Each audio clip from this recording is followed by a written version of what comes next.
Hola, ¿qué tal? Buenas tardes. Soy la doctora Gisela Carlos Fregoso. Soy la profesora de la asignatura de Comunicación Intercultural de la licenciatura en Antropología, adscrita al Departamento de Historia en la Universidad de Guadalajara.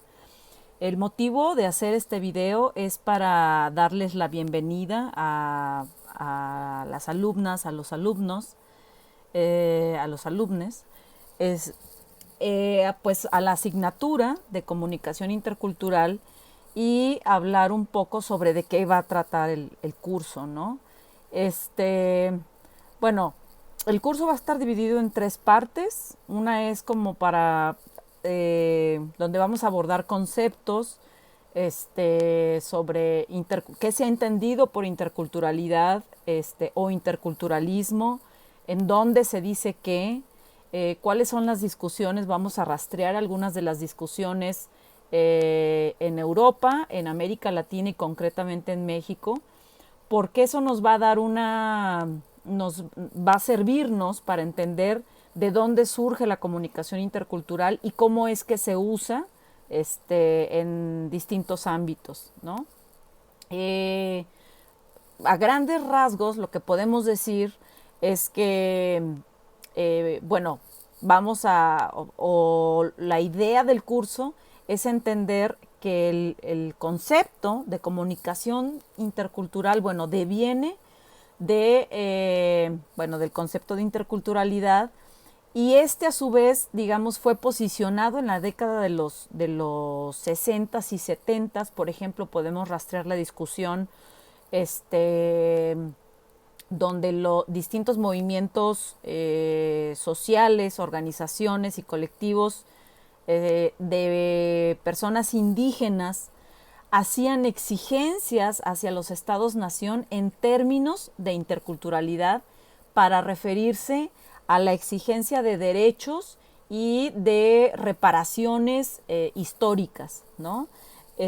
Una de estas discusiones, si tienen chance y un día lo pueden buscar, una de estas discusiones es bueno, aquello de lo que hablaba Emilio Mosonji. Él es de Venezuela. Hay mucha información sobre él en Google, que es gratuita. Y bueno, ahí podemos ver reflejado como cuál era el sentido que se le daba, ¿no? Esto es en los 60s y 70s, pero en los 70s, concretamente en Estados Unidos, es decir, la discusión sobre interculturalidad, para usar un concepto de Laura Selene Mateos Cortés, la discusión sobre la interculturalidad migra y llega a lugares, por ejemplo, como Estados Unidos, ¿no? Y ahí van a hacer uso del término para referirse a aquellos puentes que hay que tender entre, en el ámbito empresarial, entre las personas que eran de la empresa y aquellas personas que iban a contratar y que no necesariamente estaban adscritos a la identidad, vamos a decir, hegemónica, a la cultura hegemónica, o que en términos raciales no eran vistos como lo hegemónico, ¿no?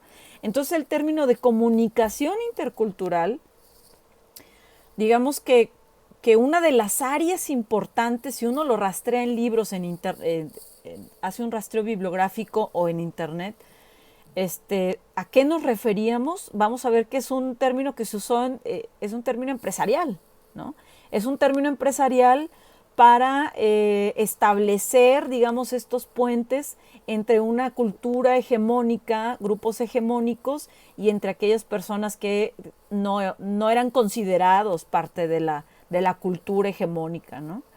Eso es por un lado, ¿no? Eso pasa en Estados Unidos y de ahí surge el concepto de comunicación intercultural, pero como los conceptos se modifican y van cambiando de acuerdo al uso y a las prácticas y al sentido político que se les dé, lo que vamos a hacer en este curso es entender ese movimiento. Imagínense como que hay órbitas, entonces imaginen que las prácticas y los conceptos viajan, ¿no? A través de distintos, dependiendo cómo se usen, ¿no?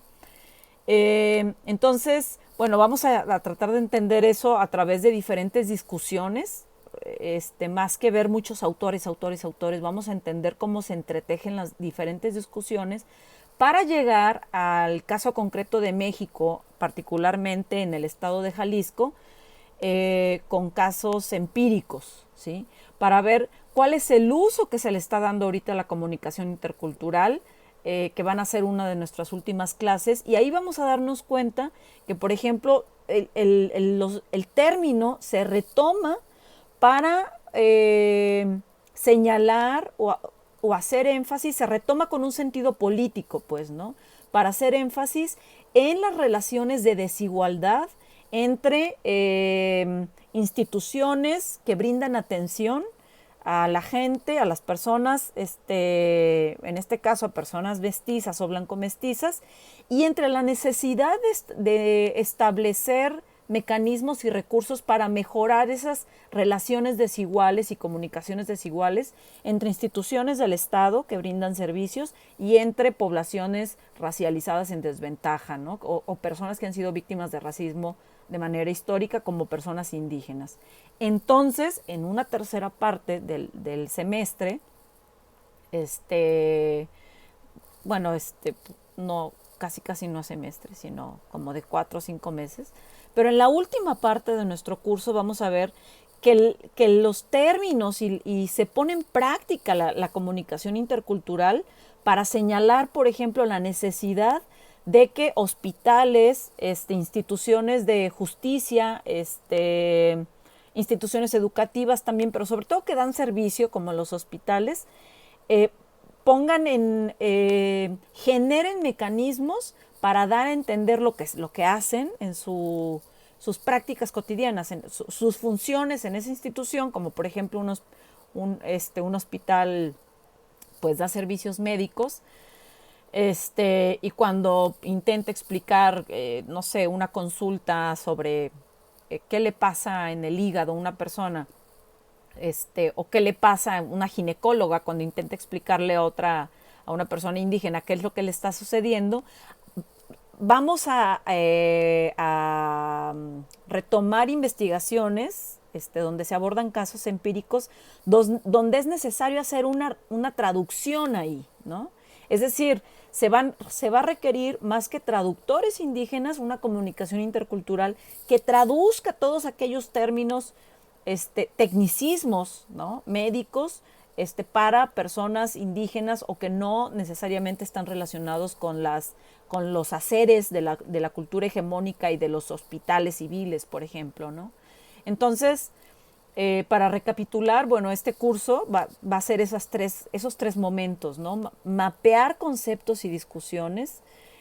Un segundo momento de nuestro semestre, ubicar la discusión en México.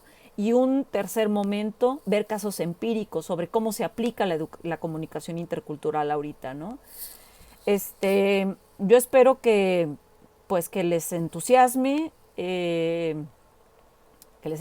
semestre, y si no les entusiasma, al menos que les indigne, ¿no? Les indigne, porque la comunicación intercultural no surge porque todo está bien y bonito, ¿no? Sino porque hay desigualdades históricas, desigualdades epistémicas, desigualdades comunicativas, desigualdades raciales que necesitan ser reflexionadas y que, bueno, la discusión sobre interculturalidad ha sido una manera de abordarlo y tiene sus alcances, por supuesto, pero también tiene sus retos, sus límites, ¿no?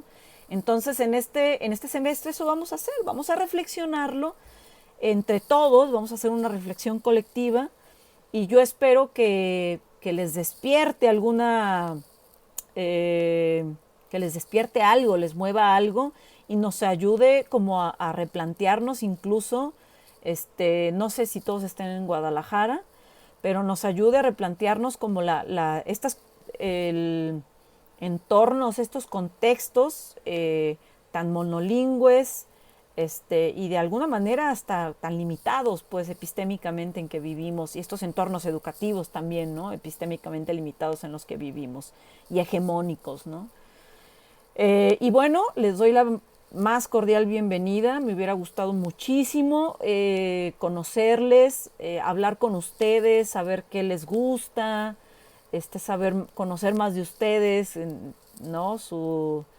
No su vida personal, porque no todo el mundo nos gusta compartirla, pero saber quiénes son, saber, verles sus caras y ver si les entusiasma o no algo. Y bueno, desafortunadamente no se pudo, pero cualquier cosa, por favor, no duden en contactarme. Estoy en el correo electrónico de gisela.carlos@academicos.udg.mx. Gisela es con G de gato y S de sol. Y cualquier cosa, por favor, no duden en contactarme. Este, pues el conocimiento lo vamos a construir todas, todos y todes. Y eso, ¿no? Vamos a intentar hacer una reflexión colectiva en medida de lo posible y pese a las circunstancias. Y me da muchísimo gusto tenerlos en esta clase. Y les mando un gran abrazo. Y bueno, qué lástima que no podemos estar juntos y vernos. Un abrazo muy fuerte, muchachos.